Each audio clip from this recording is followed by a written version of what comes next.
Tila may pansamantalang career shift naman na nangyari kay Calapan City Mayor Doy Leacion. Dahil from City Mayor, sumabak din siya sa slight acting para sa isang teleserye. Sa Facebook ni Mayor, ibinahagi niya ang ilang behind the scenes ng kanilang shooting.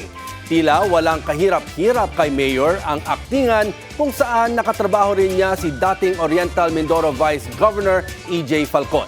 Pero bago ito, aliw na ibinahagi rin niya una niyang naging experience sa pag-extra sa harap ng kamera. Kung po, inabot kami ng isang araw kalahati, hindi pa ako nakukunan. Eh di eventually nakunan. ID, nung ipapalabas na, binigyan kami ng notice kung kailan papalabas. Sabi ko, nasa bahay kami. Abangan natin yung aking ginawang commercial. Naku, lumabas na ako, siguro pagkagit, hindi ko makita yung mukha ko pagdala ng camera. Sabi ni nasa kanya, ayun. Senya ko lang yata, nakikip ng camera. Practice pa ako ng mga linyada.